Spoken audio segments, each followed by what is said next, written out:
Hey team, this is Rip here. Hope you guys are doing fantastic today. Today we got a video discussing what I just unlocked, which is the new, I guess you could say, legendary upgrade for the Harugumo, one of my favorite destroyers for the Japanese gunboat line, and it is interesting. I don't know how powerful it could be, but it definitely makes this thing in something like a Vampire 2 Commonwealth kind of crawling smoke kind of mentality. So, but before we begin, like, subscribe button below. Appreciate for you stopping by, supporting the channel, and can't thank you enough about making this about sailing ships, shooting ships, making friends, and learning something at the same time. So, thanks again. All right, let's get right to it. So what is this? So if you go to the armory, if you guys don't know, legendary upgrades are things you can purchase with research points that I guess you could say buff or make your ship to the fullest of its potential. So to go to Research Bureau here, and again, forgive me if you're an expert to this game. You don't need to read this, or you can skip to the next chapter, but this is how you unlock it. So you go to do basically the upgrade section, which is a legendary upgrade, right? And unique upgrade, legendary upgrade, they call it legendary mod, but basically this is what it's called. So here they are. Here's the ones I have left that I really don't care much about, but the one I just unlocked, Harugumo. This is the upgrade that, the unique upgrade, legendary mod, whatever you want to call it, that is available for the Harugumo line for 19,200 Research Bureau points. Yes, check out my video that talks about how to unlock, and this is one of the fastest ways to unlock Research Bureau points to purchase these things. And this is exactly what it kind of does. I'll read it for you. It's available in upgrade slot 5, which basically takes your concealment away. So instead of going from like a 6.1 or 2-ish, you're now going up to about a 6.8 or 9-ish around there. So kind of an extended range, not as comfortable as some people would like. However, you now have a smoke screen cover, kind of like Vampire 2 kind of style, because now it increases the number of consumables you have, and it gives you a smoke generator time that's now 100% longer, and it takes 30% longer to disperse. So think about that for a second. 100%, like literally almost doubling the amount of smoke time that you start spewing out, and then 30%, a third, longer for that smoke to dissipate away. Then when you do that, when you purchase this, you go to your equipment section of Harugumo, you then put it in slot 5 right here. Now your concealment goes out to 6.9. So I was wrong, 6.9 kilometer there. So if that is a comfortable concealment for you, let me know. That is your thoughts right there. Kind of standard upgrades, except I've also done the smoke generator modification, which you can purchase for coal. If you don't know how to do that, click on it. It literally takes you to the armory, and you can purchase it directly from there. Brings you back here, and then you can arm it right there. I usually take the aiming mod, but I've noticed the dispersion doesn't really matter when you're spewing out like thousands of shells a minute anyway, so it doesn't matter. But the smoke generator time, you increase it by 20% right there alone. So not only you get 100% earlier, you get it now 20%. And then when you put a flag on it, you get another 10%. And then if you do the commander upgrade skill, this is up to you guys, you can also do another 10% right there. So it's almost ridiculous amounts of time for the smoke crawl. You can literally crawl around. So now, without the commander build, I may have to try the commander build with the extra smoke, but 10% of 52, what is 5.2 seconds? So you can get this thing up to about 56 seconds, 50 public math, 57, 58 seconds. You almost a minute of crawling smoke, kind of like a vampire, but 52 seconds proves to be long. Now look at the dispersion time. 126 seconds. You're now in the level of American smoke gearing style levels of smoke screen time. So not only can you crawl for 52 seconds, or if you want to go out to 57 seconds, if you want to build for it, you can crawl for about a minute. And then you have the smoke literally lasts 2 minutes, and you have an extra consumable of everything. Holy crap, man. Does this thing prove to be pretty wild? We'll check out the gameplay and see how we employ it. And you tell me if it's worth it or not, the 19,200 Research Bureau points. And does this make Harugumo pretty powerful? Let's check it out. Okay, we are on the Atlantic with Unbreakable Line. Yes, one of my favorite modes right here. I wish, again, please, I'm going to keep saying it. Wargaming, please make this a permanent mode. Respawns is awesome, and I've just seen a difference of playstyle. People are actually pushing in, staying within 10 kilometers of each other, working together, and it's just pure fun. Again, the competitive side, this can still be competitive. I mean, 7 versus 7. It's no different from kind of like ranked or clan battles, and I feel like it is still a competitive. You can try not to die, you don't have to rush to your death. So I find that very fun. Again, public statement right there. Keep Unbreakable Line in this mode, just to break the mundaneness of randoms right now going on with CVs and subs, carriers, and all that other crap. Anyways, let's get right to the action here. Oh, I built this for IFHE, so you can see 37 mil pen on the HE. AP is also powerful if you want to use it broadside. Torpedoes are standard. Here we got these extra consumables. We have 4 of them now. So let's see, what's the cooldown on the reload booster? Still about almost 3 minutes, so about 2 minutes and change. 2 minutes 40 seconds. That's good math right there. But yeah, let's take a look. How do I play this right here? So notice I'm not rushing to my death right off the bat. I do realize there's a Petro and there's a Gdansk, so I know there's radar in the area. So again, I'm not rushing to my death. You can play conservative and still win games like this. Look at the timer on the map there. 126 seconds that I started off with.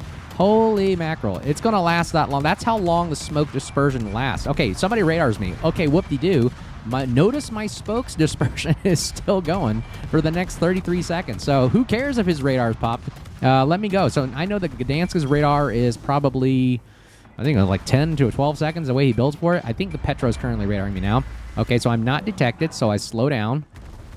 Dude, I got 29,000 health. They keep firing at me. It's okay. All right, now we're not radar. We're out of radar. Okay, somebody else is radaring. I think this might be Gdansk radar now.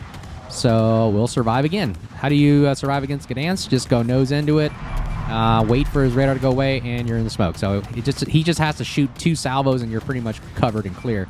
All right, look at that. Now, everybody's firing at me because they want to get rid of me. They know how powerful I am. All right, so we're going to stay in the smoke for the next 118 seconds. So let's take a look at now what the Harugumo really is designed for, which is sheer machine gun action. And you can just see right here with an IFHE, don't matter what you got, American Battleship, it's got 32 baked in 32 mil armor plating. We'll eat it for lunch. Look at the amount of damage we're pumping out here. Already up to 35,000 damage right here in the first few minutes right here. And holy crap, he goes on. Now we've got Gdansk. Now it's my turn to fire at Gdansk caught in the open. And I love Gdansk, just don't get me wrong. Unfortunately, there is a downside because once it's open and caught in the open like this, it is pound town. And you literally are full sending, like literally 37 millimeter shell pens all over that bad boy right there. Notice the gun caliber of these things are small. They're only, what, 100 millimeter guns, but they pen 37 with IFHE.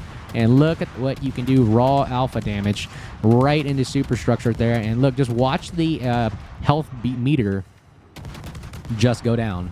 Downtown to pound town. And now look at the power of the AP right here. So it looks like I did a Z42 video. The AP on the Harugumo is nothing to gawk at either. If you can get nice angles and pen correctly, you can get some significant amount of damage. And then when they angle, boom, switch back over to HE, and you just go melt up again. Notice my smoke is still going. I'm at 37 seconds left, and then the cooldown of the smoke is still coming back in 65 seconds. So in the next, I just got to wait 30 seconds, and then my smoke's back again. This proves to be a very, very interesting kind of play style for the Harugumo now, where you're kind of like playing like Vampire 2 kind of style, where you are just sending so much ordnance downrange and send the pain downrange, and it is literally miserable.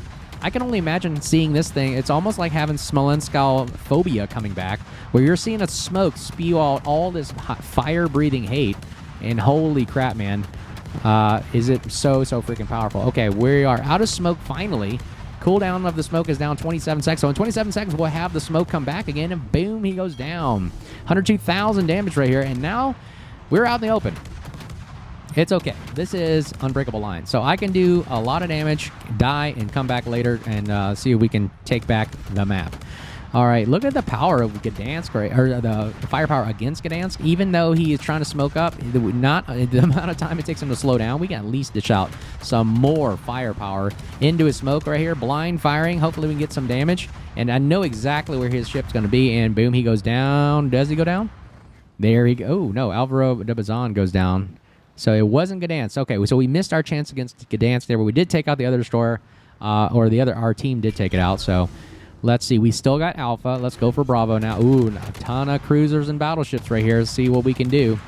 Petro hiding behind the pesky Petro hiding behind an island here. So let's see what other firepower. Ooh, Yamato. Yamato with 102,000 chunky damage health for us to play with here. So let's see if we can start going at it right now. I'm going to bring it to quarter speed. So at quarter speed, as you notice down here at the bottom left, right here, Quarter speed allows me to basically pop smoke and really conceal me, just like I would with the Vampire 2. I would pop smoke at when I feel danger, and then I can move forward while firing and having the smoke come with me. So, let's see here. Petro is now coming back out. Let's see if we can start. We start a fire on Yamato. Let's see if we can start a fire on Petro. Game is very, very close, ladies and gents. We still got Alpha Cap. They just killed our last ship, Alpha. We have to kill the ships at Bravo to take it. Realize that just because you're in the cap doesn't mean you can take it in a breakable line. You do have to eliminate ships. So I see a lot of players like, why don't you go cap? It's like, well, you have to kill the ships first that are in the cap in order to take it. So notice that none of the points are taking up for us at Bravo. So we have to still, just like in World of Warships, you're supposed to warship and kill the warships in the cap to take points to win in warships. So let's see if we can melt this Kearsarge down. Love firing at these Kearsarges, everything big, hunk and hanger, firing all over the 32 mil armor plating. I don't know if the hanger is built on 32. I know that the base plate runway is pretty heavily armored, but I'm shooting right into his side, so we're getting nice chunky damage right there. Very nice. Now it's our turn to melt the Yamato. Yes, our counterpart, part of the same Navy here, but unfortunately we are on opposite sides, and we are going to melt down Yamato. Let's see what kind of damage we can do here. Let's see. He is 87,000 health. Let's just kind of watch how long it takes to melt a Yamato down. Ooh, he's taking nice broadsides. Okay, never mind. When you show that much broadside and you don't angle against suppression, then that's probably what's going to happen to you. So again, I don't know what you guys, something soothing about this, just like watching shells and points tick up. Smoke has been activated. It's going to last for at least another 100 seconds right there. He goes down. Don't worry, we got plenty of time. You feel like sometimes you waste a smoke, but with the Harugumo here, dude, I feel like popping smoke all day long, and it doesn't matter. I'm going to get it back in record time. All right, let's see if we can start melting the Schlieffen here. It's like I said, death by 1,000 paper cuts, but these paper cuts really dig deep. I'm telling you, this IFHE and even the AP on the Harugumo is something very, very powerful about it. And you can still start fires with the amount of shells that you're going to fire on these ships. You're eventually going to start a fire. Even if the fire chance is reduced with IFHE, dude, you're going to start fires. I mean, starting a fire is still starting a fire. It just takes maybe longer, more shells. Okay, we got Alvaro de Bazan, which is okay. I've played that destroyer. I just can't seem to get it to work. There are other ships that can do much better jobs about it. Again, I've done video reviews about it, but I don't know, you guys, what do you think about the Alvaro de Bazan? I just can't get it to work for me. The burst fire gimmick and everything, eh. All right, Schlieffen showing more broadside to us. I normally probably would switch to AP, but I was just having fun with the HE right now, and he's going behind mountains. All right, he's got 37,000 health. And I'll watch what the addition of having a Harugumo melt you down does, and it helps your team out a lot. So 32,000 HP right now, and then I'll just watch it start ticking down. 27, 26, 25, 24, 23, 22, 20. And boom, it goes down. Holy crap. Just like that. I'm telling you, having a fire-breathing dragon next to you, like a Harugumo, is incredible. It's like having another secondary built to the side of your ship, and it's just sitting there firing at will. Carbine Johan, we'll melt the crap out of him. It's just slight armor. It's not really enough to stop the damage of this bad boy right here. You notice I'm doing free look, making sure I'm not getting torpedoed or look around. I don't have hydro. That's the only downside. I like Vampire 2, the fact that it does have a 5-kilometer hydro. Unfortunately, if you get perma-spotted in your Harugumo hydro, you got to be careful of the radar. Like I said earlier, you saw Gdansk and Petro. You got to be very cautious and cognitive of who is around you and who could radar you. That's the only downside, is just knowing where that hydro and radar is at. And you can stay off at a comfortable distance from the 6-kilometer hydro, so that's okay. I can mitigate that, but it's really just the radar. And even then, it's hard for people to focus on you, because then you just can drive out and run away. Okay, here our Gdansk is within 9 kilometers, so I know he could pop his radar at any moment, so I'm not too worried. We're open gunboating at this point, so it does not matter. But just look at the firepower we're dishing out. Finally, Gdansk has a competitor of DPM to fire back at. Normally, a Gdansk could go one-on-one and go toe-to-toe with the amount of firepower it has as well. But unfortunately, we're all working together in Unbreakable Line. Who would have thought ships working together in Unbreakable Line, shooting at a target, focus firing? I find I get that a lot more in Unbreakable Line than I do in randoms, where people are actually working together, focus firing, and so forth. Look at that. We're not going to focus fire on the Alvaro de Bazan. Just firing the front 3 turrets of the system, and I think we should be able to kill him no problem. And there he goes down, and we win the game.